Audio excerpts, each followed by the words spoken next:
Hi, I'm Emma. I work for Open Doors. Serving the persecuted church is a big passion of mine. Open Doors supports Christians daring to follow Jesus no matter the cost. In fact, today, there are 245 million Christians facing high or extreme levels of persecution. And I'd love to tell you about one of them. I'd love to tell you about Leah Sharabu. She's 16 years old. In February 2018, Leah was taken from her school in Dapchi, northern Nigeria, along with 100 other schoolgirls. She was the only Christian. Gunmen from Boko Haram came and stormed the building. Boko Haram is a terror group that ravages the northern part of Nigeria. They came and took as many girls as possible. After a month, all the girls were released except one, Leah.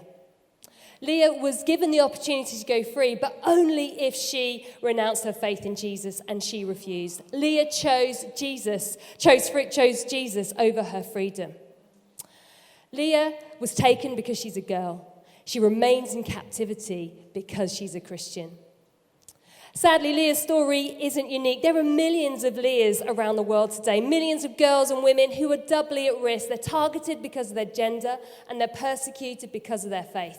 And their plight goes unnoticed. They are unseen. Being a woman can be hard enough. Being a Christian can make things even worse.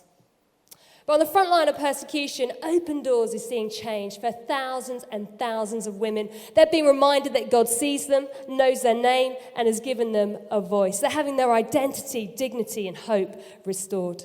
Just a few months ago, I went to northern Nigeria and I visited a trauma centre run by Open Doors. I literally got to see change for myself over the course of a few days. During the trauma training, in one of the sessions, the incredible Open Doors team, did a session on listening. And they did a drama. Very simply, one part of the drama was someone not listening at all well. The second part was someone attentive, empathetic, fully present.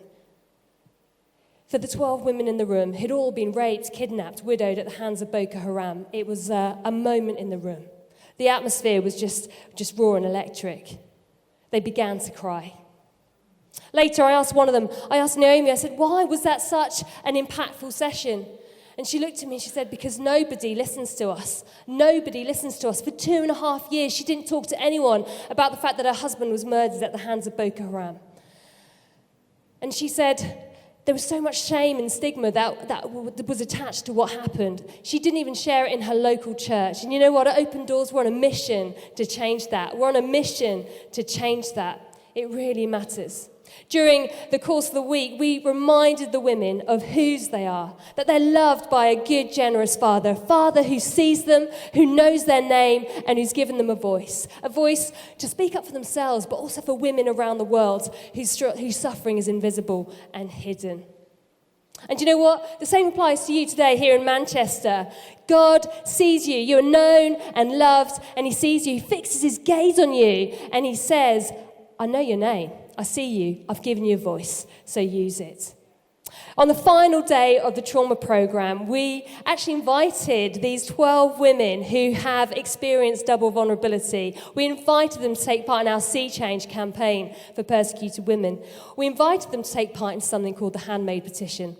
The Handmade Petition is made up, or will be made up, of thousands and thousands of fabric squares, and it will hang in the heart of London this November. In fact, from this Sunday onwards for a week, it's going to hang, made up of 16,000 individual fabric squares of people that say, I see you, I see your suffering for our sisters around the world. And we invited these women to take part. Each individual fabric square is unique, handmade, and a prayer to see change in policy and action for our sisters around the world. We want politicians, we want ultimately the UK government to see change, to acknowledge that for millions and millions of women, they're not just targeted on the basis of their gender, but they're doubly at risk, that faith really, really matters. One of the other women I met was called Salome. She came to the trauma program carrying a heavy burden of pain and grief. 2 years ago, she witnessed her husband martyred limb by limb. But you know, because of being at that trauma program, hope and restoration and healing are now part of Salome's story. And do you know what? You can make some of that change possible. Together, we can see change. And I'd love you to be part of that story. Thank you.